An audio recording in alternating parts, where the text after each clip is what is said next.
10, 9, 8, 7, 6, 5, 4, 3, 2, 1.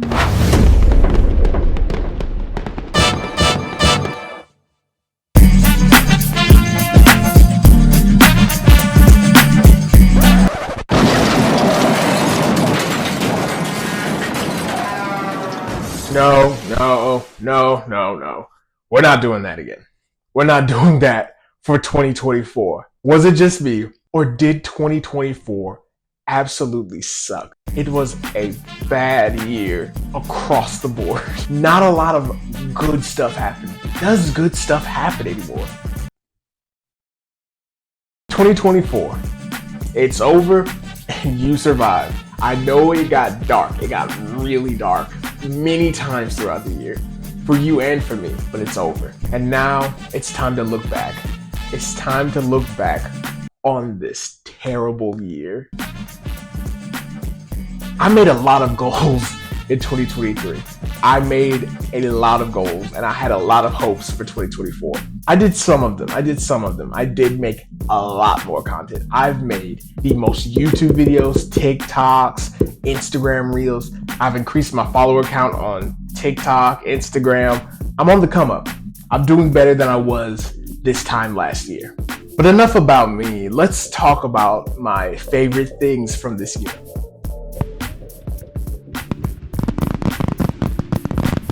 I thought 2024 was going to be an uneventful rap music year. I was so wrong.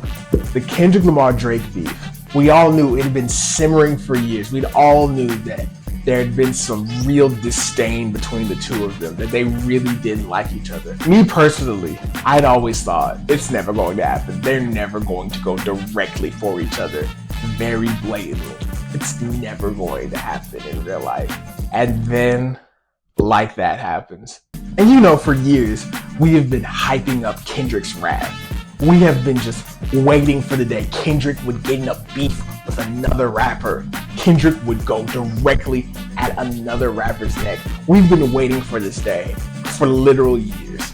And we were hoping it'd be Drake. We were hoping him and Drake would finally stop sending subs at each other and just annihilate each other.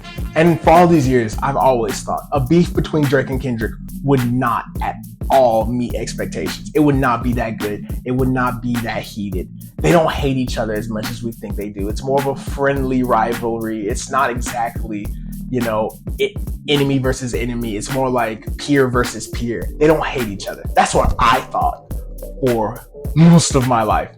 And then Euphoria drops. And he says it. He says, "I hate you, Drake." Kendrick hates Drake. Kendrick actually hates Drake. He doesn't respect him. He hates everything he's done for rap music. He hates that he says the N-word. He hates him. And we were off. And it just happened so fast. Euphoria, 616 in LA, Family Matters, Meet the Grams, Not Like Us, The Heart Part 6. That happened within a week. That was maybe a week or two. I don't even know how long that was. It happened so fast, but it felt like years. And the repercussions of it have reverberated throughout the year. And being in it, being in the midst of it, being in the heart of it, it was thrilling. It was truly thrilling just watching the discourse around it. The internet really raised this beef to another level because number one, you could just drop a diss on Instagram or YouTube and everyone would immediately react to it. Reactions to this beef, to the songs released on this beef, amazing. The reactors did great. They really killed it. They made this beef. Them freaking out over every lyric was some of the best television I watched this year. Shouts out to them. Shouts out to all of them. This beef was so fun to watch people watch. It really was. When Family Matters dropped, and then not 30 minutes later, Meet the Grams dropped. That's going to be talked about for centuries. And we have all these people freaking out about that on YouTube forever. But you know what? I'd like to take a moment to acknowledge Drake and the role he played in this beef. Drake, you played the heel so well. Drake, your heel work throughout this entire year has been amazing. Family Matters, that was your shining moment. And people are still lauding that song. It's appearing on like a bunch of end of the year lists for best song. Family Matters is some of your best rapping in years. We really thought, oh my God, Drake might win this thing for a second. We really did. I could pull out the footage, but I won't. The Hard Part 6, that is unfortunate. That will forever be unfortunate. That was really bad, but we don't have to talk about that so much. You understated that you were the heel. You suing your own record label for doing what you always do for all of your albums. That's funny as hell. That's so funny. All those Twitch streams you did where you shot subliminals at Kendrick and Steve Lacy, evidently. That's A+ heel work. Great job being the bad guy, Drake. Great job being an entertaining villain. I don't know how to be a human being anymore without the beef. I don't think they're done. I do not think they're done with each other. Maybe Cole jumps back in on his next album. Poor J. Cole. Poor J. Cole. I'm not a big Charlie XCX fan, but it was really cool seeing her get her flowers. Did it get a little out of control there towards the end? Yes, it did. But it was cool seeing her get her flowers for that album. And the album is actually really great. A lot of the songs are still in my rotation. And I know I'm not at all special for being like Brat's good, but it was a cool little movement. The memes, the saying, you know, that's Brat. It's really going to be representative of 2024. I don't think it's going to last beyond 2024. I don't think we're going to be saying something's Brat in 2025. I think it's done. I think it's dead. It's over. It's very much going to be particular to 2024, but that doesn't mean it wasn't fun. That doesn't mean it wasn't cool. I'm not a particularly patriotic person. I don't like this country. I don't like the United States. I think it sucks. It is single-handedly responsible for most of global warming. We just elected Donald Trump for a second time. Donald Trump, the guy from Home Alone 2, is going to be leading this country for another 4 years. This place sucks. But man, when Steph Curry, Kevin Durant, LeBron James, when those three team up, it's just different, man. USA Basketball 2024 really brought out something in me. I don't know what it was, but it just made me love this country.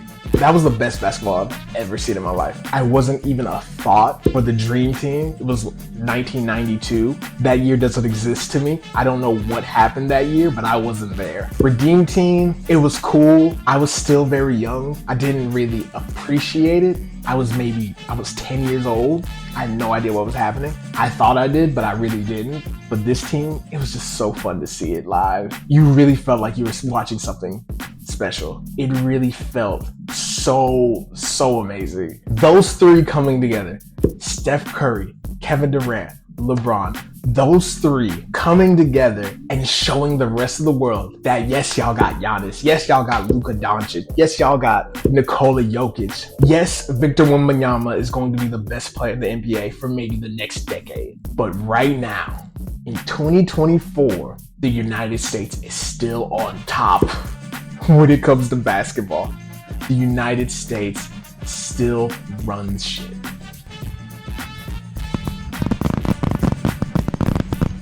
Denzel Washington has always been my favorite actor, but this year I truly gained a new appreciation for him as a screen talent, and it has become my opinion that he is in fact the greatest screen actor of all time, maybe the greatest actor of all time. Throughout his 40-year career, he has never been bad on screen, never been truly awful. And I know that for a fact because this year I went on this insane project to watch literally every single one of his movies.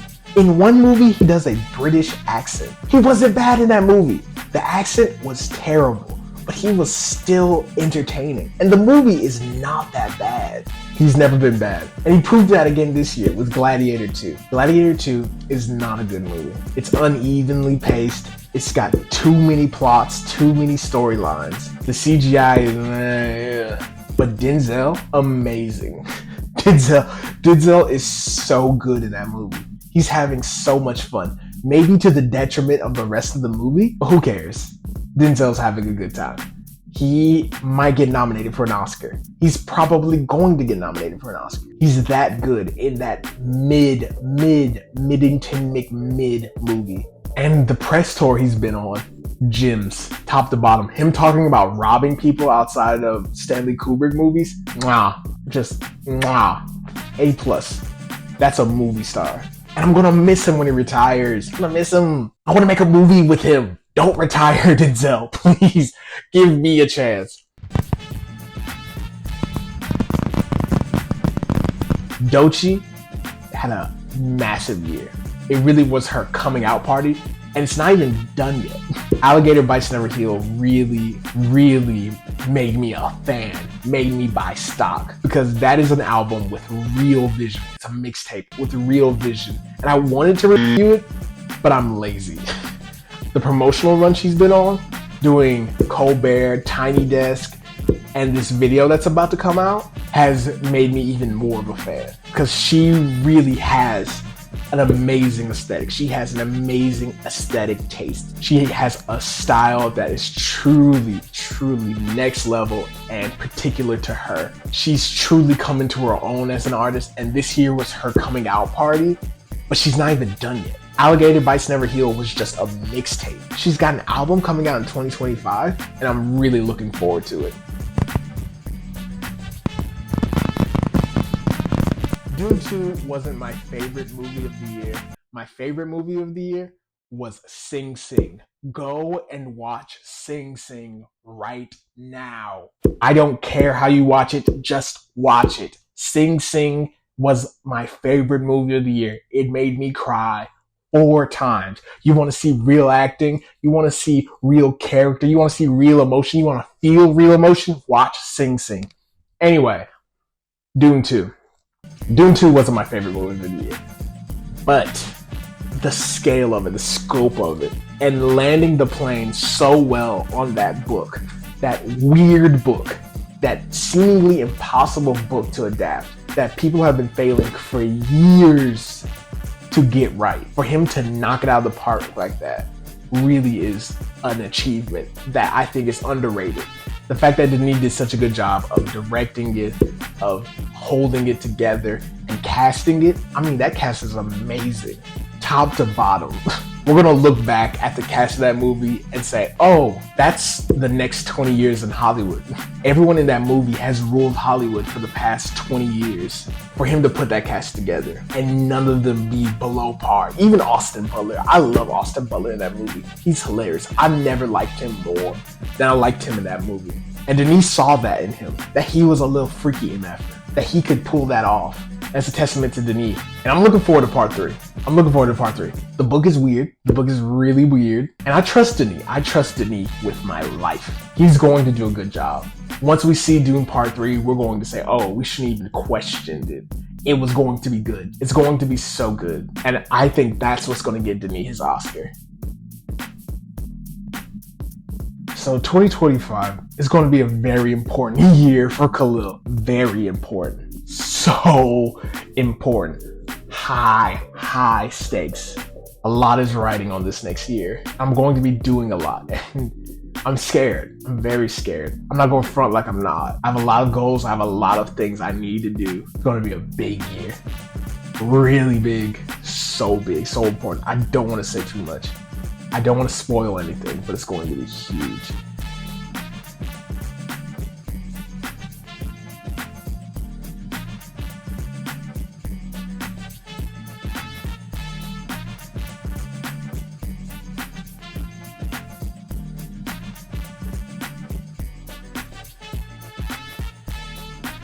The 200 pound has got nothing to do with it. I appreciate your predicament. Appreciate?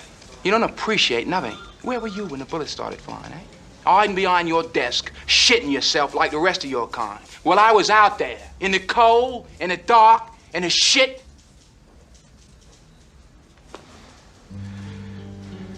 I watched my mate, a man who saved my life, get his fucking leg blown off.